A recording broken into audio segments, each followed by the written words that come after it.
headed down to the west coast for my first ever tar hunt.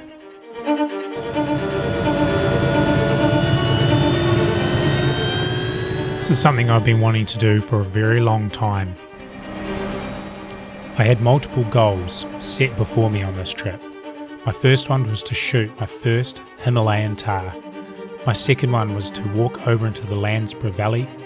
And my third one was to soak up the landscape and become a part of it on this hunting trip. So come along and join me on this 5-day hunt in the beautiful West Coast wilderness area.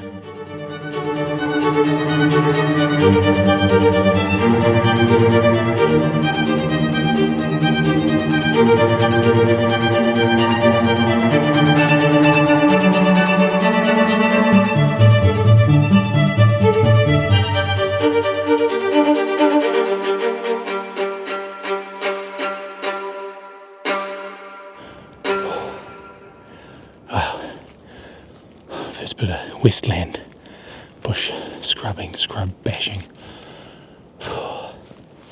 Yeah, I've come a fair way from the hut just this afternoon.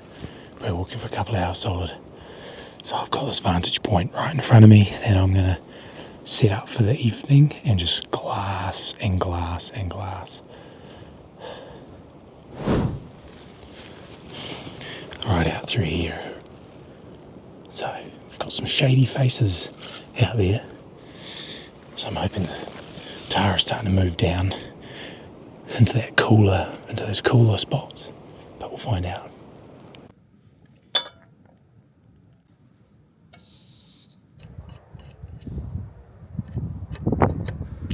Right, let's have a look. Cool, so I just found my first mob of tar that I've ever seen. It's 1, 2, 3, 4. It's like 5. It's a couple of kids and nannies, but super cool. Probably been here like glassing for about 10 minutes and I found them, so it's really good.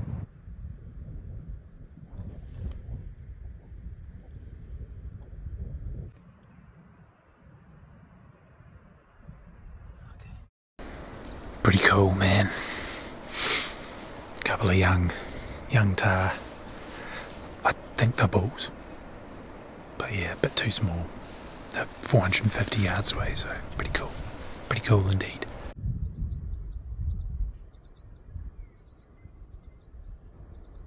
Let's range him. Yeah.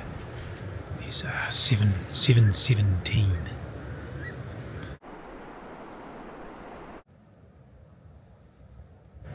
I just don't think I can take him out, so I'm not 100%, I'm not like, whoa. Yeah, so I'm going to go back to camp, my original plan. I just can't shoot him quite yet, so early in the trip, so. Cool, man.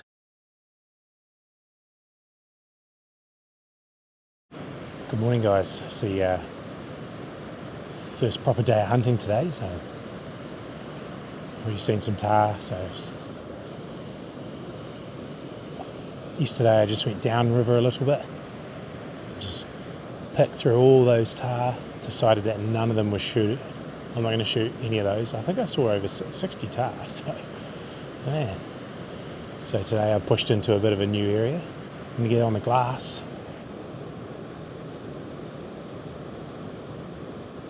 That looks like a good spot in there. Tucked up against the rock cliff. They seem to like that. Right, so I've sort of glassed the morning away. It's about 9 o'clock now, so the sun's well and truly up. Picked up and behind me here, picked up quite a few tar, but they're all young, juvenile nannies and kids, so that's okay. There is a lot of scrub that I can't see because there's a hill in front of me. I might actually pack up from the hut and walk through. I want to cross the main divide and down into the Landsborough, get into the wilderness area. So there's a lot of dead tar here, guys. There's just everywhere you go, there's just like, you find dead tar. So Must have had a pretty big clean up.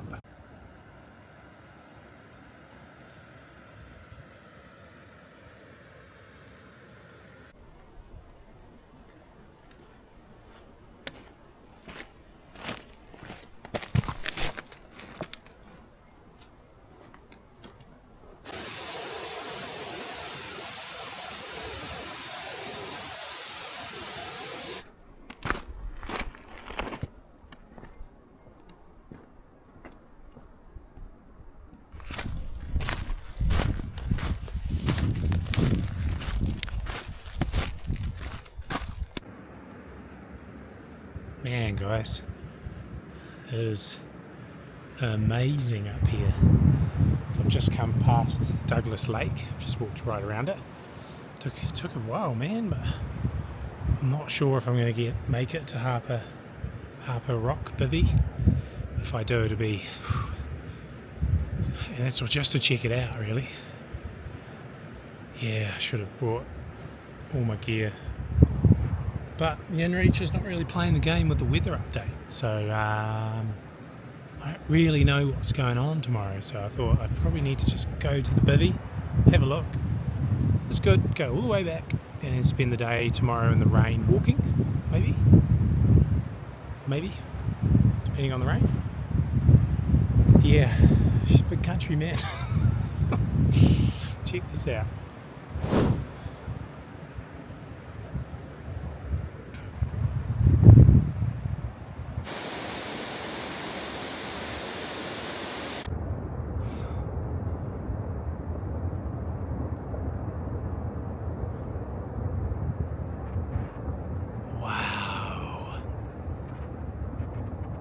That glacier has been cracking and making big boom noises all day.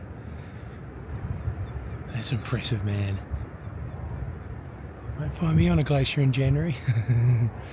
Dude, this place is spooky.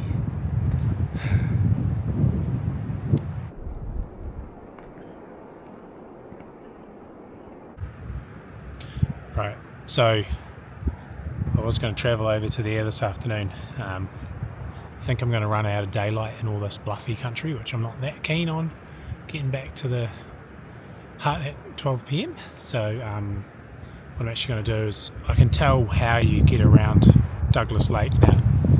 I'm going to go down back to where I saw some tar this morning, and then just get, so it's probably it's a good 3.5 hours of walking back down to a bit of a tussocky knob that I want to position myself on, and then try and get an inReach weather update. But I'm probably going to plan just to pack up tomorrow, leave the hut, because I've checked a lot of the tar out around the hut. It's just like usual typical huts, everything's been shot out. So I'm going to pack all my gear tomorrow for the next 3 days, and then just whatever the rain's doing is what it's doing. And I'm just going to go to the Harper Rock bivvy. I'll probably get no morning hunting tomorrow, and then see how we go for an evening hunt if it goes okay. And then I want to go over into the Landsborough the next day. Yeah, so next 2 days I think pretty good. So after that, so yeah, I'll begin the big trek back, and I'll see you guys when I go to set up for the evening hunt. Whew, made it. Just. That was cold and swift, but I really want to get up in here, so right, let's go find a posse, somewhere to plonk ourselves down and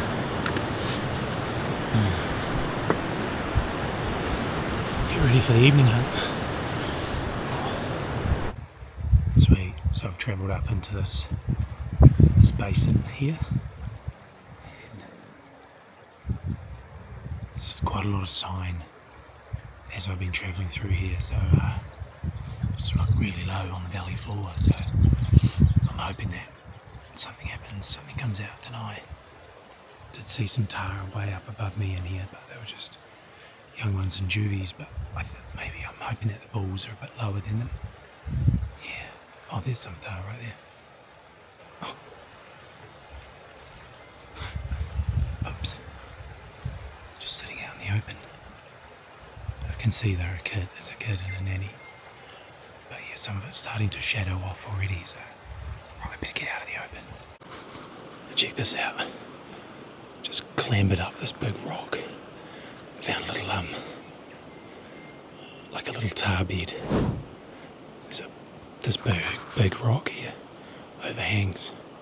And then behind it, there's all these like little areas where the tar are bedded down and they're out of the sun. It's pretty sweet. That's exactly what I was looking for, guys. Bit of a vantage spot that I can check out all over this valley here. It's pretty good. It's a pretty good little spot. You wouldn't believe it, guys. Just from where I walked up, I thought the wind kind of stuffed this area.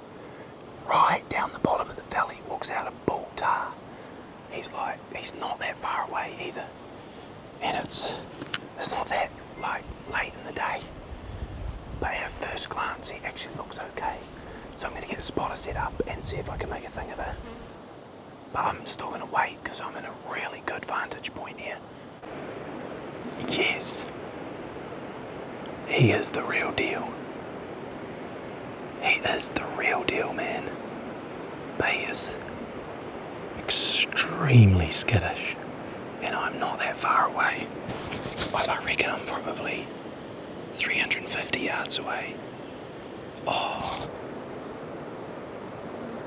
Yeah, he's got to be in there. Okay, I'm talking as a non-tar expert here. He's got to be. He don't quite have the length on his hook, but he's got that shape, so yeah. I still think he's in the 12-inch bracket, but he's got some maturity to him, so what I'm going to do is get out of the open and wait out the heat of the day. I'm just going to leave him for a bit. He looks good, man. Oh, he's got to have a mate with him though, eh? Oh yeah, he looks good. I like that. I just had a bit of an unfortunate thing happen. I was sitting here and I think a tar must have come in underneath me and picked up my scent trail because I wasn't out in the open or anything. And it alerted, and my bull that was down there before went back into the bush. I'm just hoping with the river he didn't hear it. There's some other tar, I don't know, they're maybe 500 yards. The mob of young bulls, 3 of them, they didn't hear it. There was 3 or 4 tar at about 300 metres up high, and I can't find them again, so if they're undisturbed, then potentially the bull that's gone in the bush, because it's just too hot, I think, still. He maybe did not hear that, but we'll find out. We'll find out as the afternoon plays out. Guys, I was literally packing up to move a bit further out of the valley, and out pops my bull tar. I think it's the same one, so I'm not going to muck around. I'm going to get set up and we're going to shoot him. Let's go, because the weather's just starting to change as well, so let's go.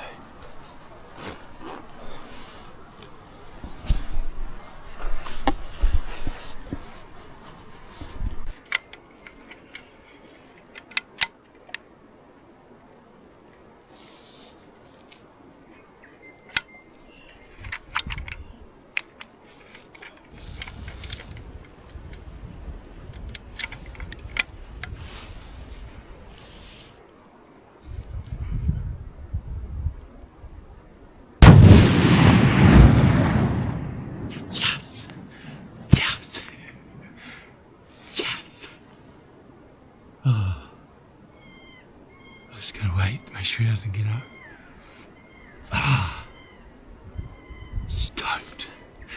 First bull tar, guys. First tar ever.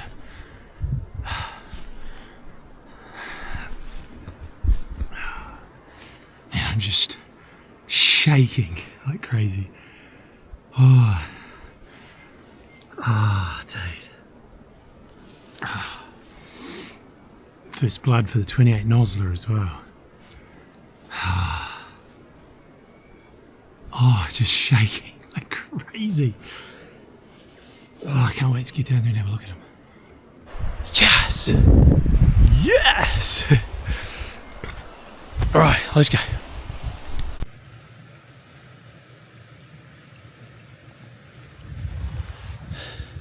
That's where I shot from, guys. Just up in that little alcove, man. I thought it'd be a good spot because it's like a one rock in front of the other, so get a big dark area in behind me. I can't see the bush around here is very good. Yeah. Alright guys, here he is. I'm absolutely wrapped, to be honest. It's a great first bull tar.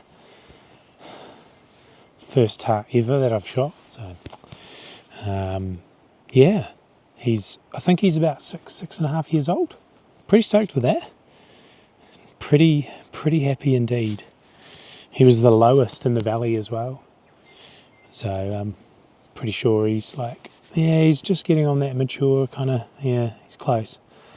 But nah, really stoked. Really stoked. He's brushed off the front of his ridges quite a lot as well. He's got a few left here. But yeah, just a scrub bull that's his tips are still in, you know, he hasn't broomed them off or anything like that. So stoked. Really stoked. Really beautiful animal actually.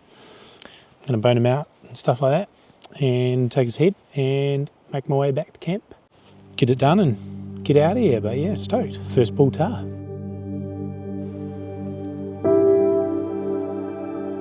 This hunt was a complete highlight for me. For the first time ever I've come down to hunt tar, and to take a bull like this out for my first tar was really special. Often when you reflect on a hunt, it really is a process of good decisions that all come down to the moment that you pull the trigger. And it's really special when it all comes together, and I really appreciated that about this hunt.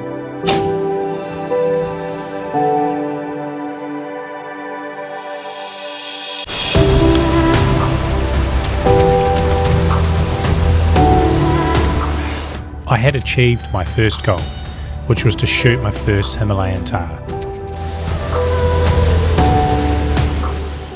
I knew I had quite a bit of rain coming midweek, so I camped that out in the hut. But this wasn't going to help me achieve my second and third goal. I don't usually stay in huts because it makes me feel pretty disconnected from the landscape. And so, on the third day after the rain cleared, it was time to get out and hop over around the lake and into the Landsborough Wilderness Zone